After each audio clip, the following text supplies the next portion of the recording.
nonstop. When you talk about privacy in the United States, you start with California, and we will talk about that. We'll talk about some other states too, and then we'll talk about a couple of unique issues that can really impact the retail industry.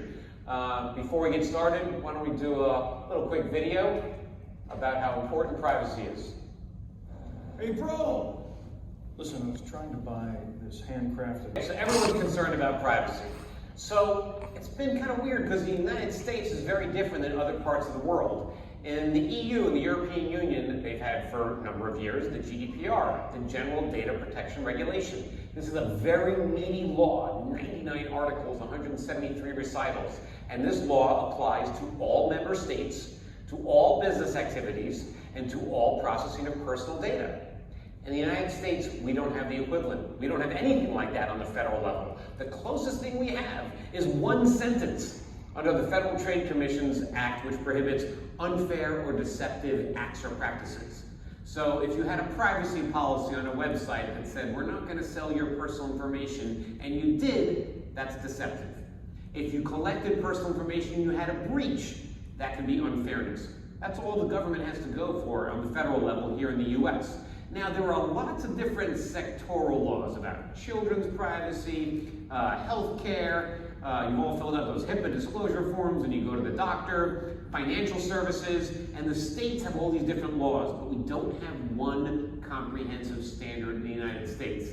One thing that drives me nuts is because lawyers, we always latch on to definitions. Laws and everything and contracts are driven by definitions. If someone says to you, we don't collect any PII, that doesn't mean anything. There's no definition in the United States about what is and what is not PII.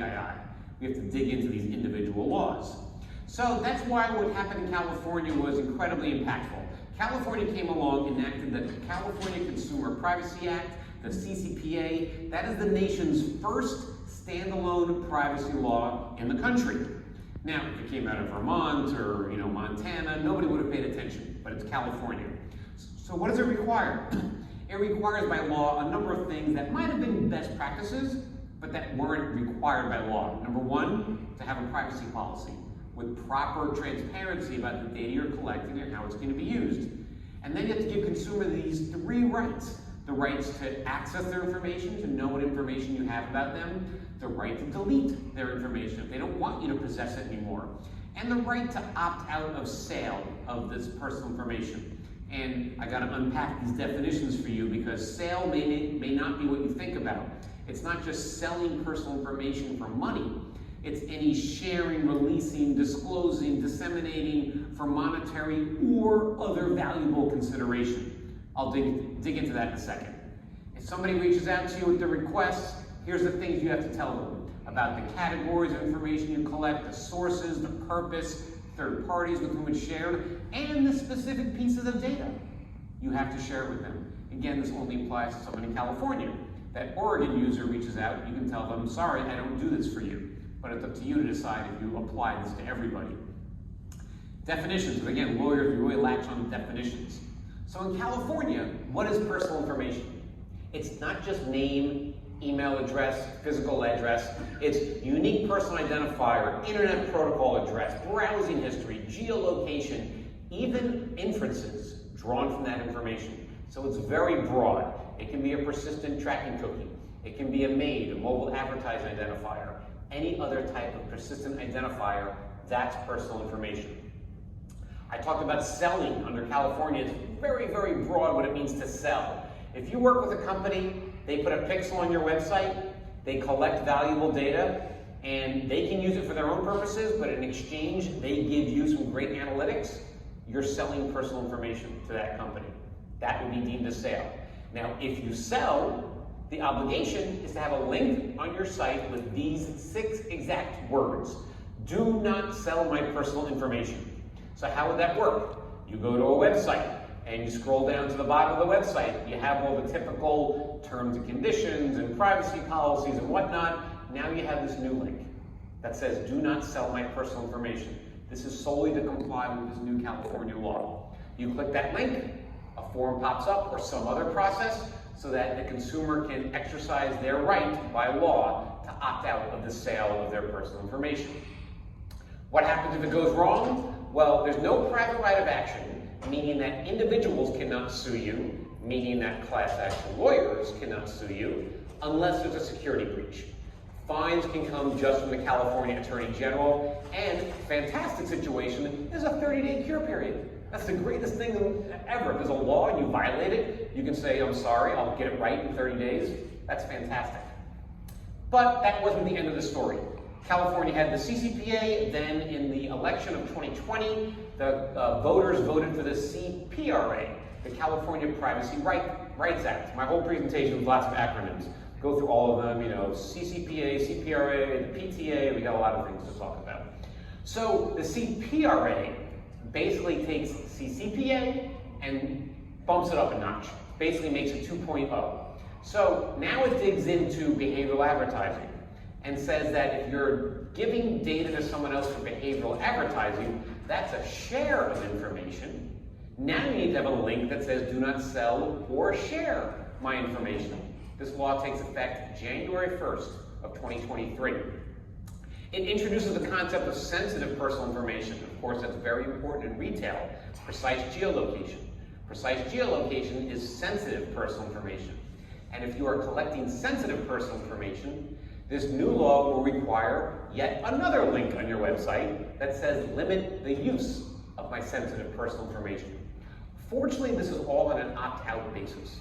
You can collect all the data as long as you give consumers the ability to exercise their legal right to opt out. The most impactful thing about this new law, CPRA in California, is that it establishes a brand new agency, the California Privacy Protection Agency, the CPPA. This will be the nation's first standalone privacy regulator. We don't have any in the United States yet. And you can imagine if their charge is only to enforce privacy laws, that they're going to be very active doing that exact thing. And I told you how great it was. We had this 30-day cure period. The new law gets rid of it. No more cure period. Now the agency could reach out to you and say, well, we'll give you a chance to put it right. Or they could say, no, you've done wrong, and we're going to impose fines on you. So, little geography lesson. Talk a lot about California, people in privacy, talk about California. California is not the only state in the United States. There are 49 other states, and they want to get in on the act as well, and now they are. The second state to come to the table was Virginia, and they enacted the Consumer Data Protection Act, the CDPA. So what did Virginia do? Because everyone's got a different flavor here, which is what makes compliance really, really challenging. The new Virginia law goes into effect January of next year, same day as the new California law. It follows much of the opt-out approach from the California law, but it introduces some internal data security issues, such as the concept of data minimization, and potential retail industry kind of scratching their heads and not paying attention to this. But again, these laws apply not just in the online world, they apply in the offline world. They apply anywhere where personal information or personal data is being collected from a consumer. So point of sale, somebody walking into a store and there's a beacon on a digital signage collecting data. That's all subject to these laws, everywhere where data is being collected. Some things the industry is doing, some of the platforms have given us tools of their own. So when California came out with their law, Google realized everybody having this opt-out of sale requirements would be very tough, because Google wants to be a vacuum cleaner and suck up all the data that they can get. But they realized companies didn't want to be in the position of selling data to Google. So Google gave everyone a tool. It's called RDP, Restricted Data Processing. You can log into your Google portal, turn on RDP, and then what Google does is they silo your California data. They treat it differently so that the data they're processing from your California consumers will not be deemed a sale, and if it's not a sale, you don't have to put that annoying link on your homepage. Facebook did something very similar. Facebook came out with a program called limited data use. Again, you log into your business account with Facebook, you turn on limited data use, and then Facebook again will silo those California users, and the data transfer to Facebook from California users will be treated differently, and it won't be deemed a sale of data. In other states, it's a sale, but we haven't dealt with those other states yet by some of these tools. Then, a lot of platforms do things on their own, which drive things nuts in the privacy world. That's not a law. Google decides on their own that they are going to phase out support for third-party cookies in the Chrome browser. That's going to be the cookieless world that we're all talking about. And they've delayed that for about 2 years because there were antitrust concerns coming mostly out of the European Union and the UK, but it's going to happen. And then Apple in iOS 14.5, I know we're up to 15.3 maybe now. Apple on their own decided very, very quickly to change the collection of the identifier for advertisers, the IDFA, which is the persistent identifier on your iOS device. It was always collected on an opt-out basis, and then Apple on their own said, nope, we're going to make it opt-in. And that's why you get all these interesting pop-ups when, like me, you go to your favorite game because you love playing golf, and you want to get lots of gold coins. It pops up and says, do you want to allow tracking across other websites and apps? I always say yes, because these are my clients in my industry, but the opt-in rates are not very high. As I mentioned, it used to be at an opt-out basis. When it was on an opt-out basis, I'd say about 90% of users were authenticated by advertisers on iOS. Now it's below 30% because people are not opting in. I think opt-in rates were initially around 20%. The latest stat I saw said it might be going up to about 30%. But you have fewer authenticated users on iOS devices now. I may skip over this slide. The industry has lots of different programs to try and help people work with this. There's a program through the Interactive Advertising Bureau to help publishers deal with data transfers from a publisher to an ad tech company to deliver targeted ads. And the program is called the LSPA, Limited Service Provider Agreement. Close to 1,000 companies have signed up for this. It's mostly publishers and ad tech companies, and they're working on updating it for new rules in California. But in case someone comes to you and talks about this, it's something that helps publishers send a privacy signal off to ad tech companies, telling a consumer that somebody has opted out of the sale of their information. So when you're serving targeted ads, you can only do it for me, you can't do it for other companies. What's going on over the other side of the pond? I could probably spend an hour at least on this slide. First and foremost, first thing I put up there, EU/UK with Brexit. Whenever anyone talks about the EU and GDPR, the UK is no longer part of the EU. The UK has their own laws, which closely mirror the EU, but it is separate. I will skip over the second bullet point unless you're a real ad tech geek and you want to talk about that. I'm happy to talk to you offline. But the third bullet point, really important, Google Analytics. We don't put Google Analytics on our websites to collect that data. Well, in the European Union and in the UK, you cannot transfer personal data out of the UK or the EU to a jurisdiction that's deemed to have inadequate privacy controls unless certain things are put in place. Believe it or not, the United States is deemed to be an inadequate jurisdiction. So Google had a process to transfer the data that's collected through Google Analytics on sites in the EU to the US. And a recent court ruling said that that is invalid, that process. So the tens of thousands of websites that use Google Analytics in the EU are transferring data to the United States in a way that violates the law. Google is working on, I think it's called like GA4, to update Google Analytics to deal with this issue. But right now, this is a problem for lots of publishers. Okay, there are lots of little quirky, your CRM database, you do lookalike modeling. There's offline to online matching, people taking the email addresses in their CRM database, working with a provider that can match that to an online tracking cookie so you can retarget people who are in your email CRM database. Cross-device tracking. You've all seen this. You're on a website, you're looking at something, then you take out your phone, you're scrolling through your Facebook feed, and then you get targeted ads for those things that you looked at on your computer. That's cross-device tracking. There's enhanced data segments, there's attribution, analytics, measurements. There's so many practices out there. The only takeaway from this slide is that you need to ask the questions about how the data has been collected in a compliant manner and how it's going to be processed by you, and how am I going to give consumers the rights that by law I'm obligated to give them. So just important to ask the questions. So what's happening on the federal level? I went through 5 states, well, 4 states. I don't have my Connecticut slide yet. And all these states are passing laws. We really need a federal law so we can have one standard. instead of complying with all these different state standards?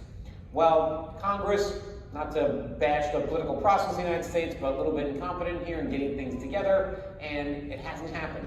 There have been many, many, many laws proposed, but none of them have made it out of committee to be voted on by a full chamber, and of course none have been voted on by both chambers together. There are some bipartisan laws that are coming out. None of them are of the real comprehensive nature that will supersede everything. There's a lot of different holdups in Congress besides the fact that they have a hard time agreeing on anything. Number one, it's very complex to put together a law that applies to all personal information processing. So they're proposing laws that deal with specific issues, that just deal with children, or with dealing with location data, or mobile data, but they're not drafting things that apply to everything. Second big problem, they can't agree on whether or not there will be a private right of action under these laws, meaning whether or not they're going to allow individuals and class action lawyers to sue. Democrats are generally in favor of having the private right of action, and Republicans tend to be against it, although that's really shifting because now both parties hate big tech for different reasons, and so it's getting very interesting what's happening there. Probably the most important disagreement is they can't agree on whether or not it preempts all the state laws. Preemption. And if it doesn't preempt all the state laws, my God, what are they doing it for? Instead of having 50 standards, we'll have 51 standards. So, very important issue. And these are the types of things they're worried about. They're worried about big data running amok. This is an actual flyer that somebody got in the mail from OfficeMax. It says, might say daughter killed in car crash or current business. Now, that seems horrific, but this data exists in databases for data brokers on all of us. All this data is out there. And oftentimes it's used for a perfectly legitimate purpose. Maybe it's to suppress offers. But the data's there, consumers don't have control over it, they don't have any transparency into what data's out there, and things like this can happen.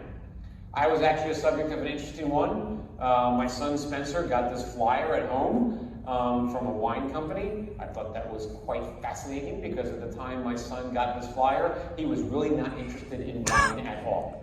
So sometimes the data is not very good. And I don't have a slide on all the different federal laws that are being proposed, but just to show you how wacky it gets sometimes, here's one that was proposed by Senator Josh Hawley, and it was called the Behavioral Advertising Decisions Are Downgrading Services Act, or Bad Ads Act. Certainly a bent that is against, the retargeting and advertising industry. So lawmakers are not happy about the industry right now. Some laws are very sensible and reasonable laws, and some really, really hit at business practices that are valuable to everyone in the retail industry. And with that, that's the end of my presentation. I'm happy to answer any questions that you might have. We send out alerts once in a while. You can always send me an email if you'd like to get copies of our alerts. We put out an alert 2 days ago on the new Connecticut law, and we do it when anything major and impactful happens in the privacy world. And in addition, because my firm does a tremendous amount of advertising and digital marketing work as well, we work on loyalty programs and all sorts of sweepstakes and promotions and advertising disclosures and e-commerce issues, such as automatic renewals and things of that nature. So with that, if there are any questions, I'm happy to answer. Thank you very much, George.